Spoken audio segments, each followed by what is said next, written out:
आज থেকেই দুর্গাপুজো শুরু। आज ষষ্ঠী। ষষ্ঠীর দিন আমি একটা সুন্দর ফুলকপি রেসিপি, ফুলকপির কোরমা আপনাদের সাথে আমি শেয়ার করলাম। খুব সহজ পদ্ধতিতে দেখিয়েছি। মানে যে রেসিপিটায় ফুলকপি আলু সব একদম গোটা গোটা থাকবে, একটুও ভাঙবে না, অথচ সুন্দর সেদ্ধও হবে, কষানোও হবে। এরকম সুন্দর একটা রেসিপি ফুলকপির কোরমা পুজোর শুরুতেই আমি আপনাদের সাথে শেয়ার করলাম। আপনারা পুজোর মধ্যে যে কোনো একটা দিন এই রেসিপিটা অবশ্যই বাড়িতে একদম তৈরি করবেন। হরে কৃষ্ণ, প্রণাম। আমি সদানন্দিনী মালিক দেবী দাসী, রাধারানীস কিচেনে আপনাদের সবাইকে স্বাগত।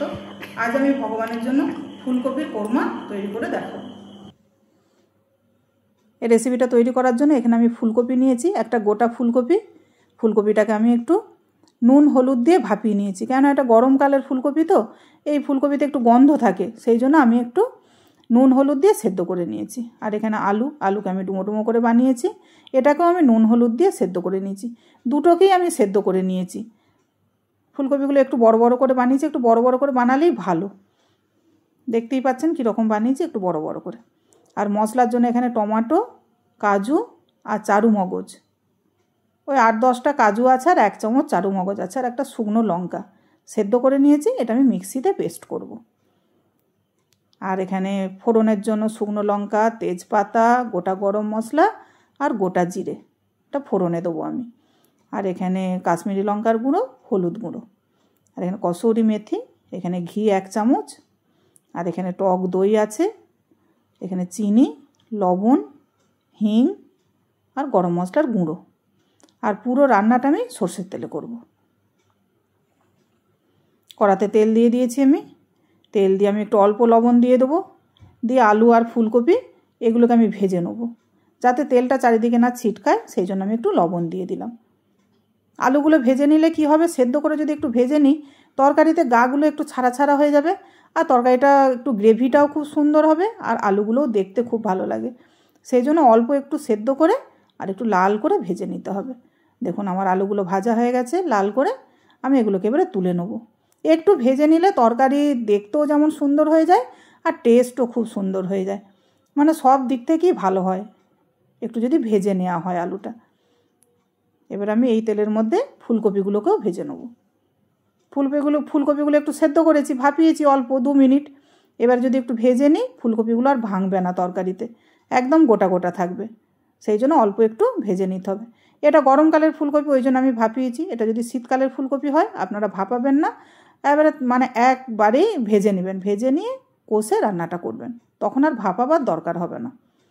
এটা অসময়ের ফুলকপি বলে আমি একটু ভাপিয়ে নিয়েছি, নিয়ে গন্ধটা কাটিয়ে দিয়েছি। এই সময় ফুলকপির একটা খুব বাজে গন্ধ থাকে।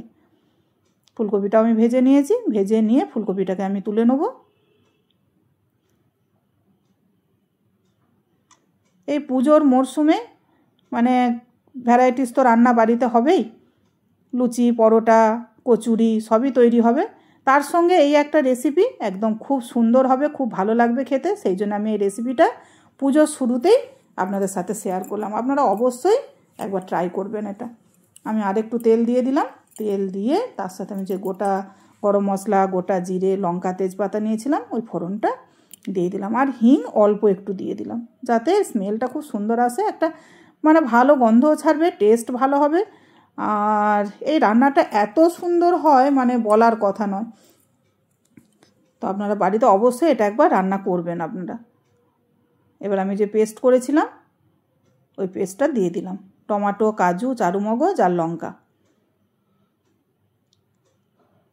আমি এতে কোনো আদার ব্যবহার করিনি।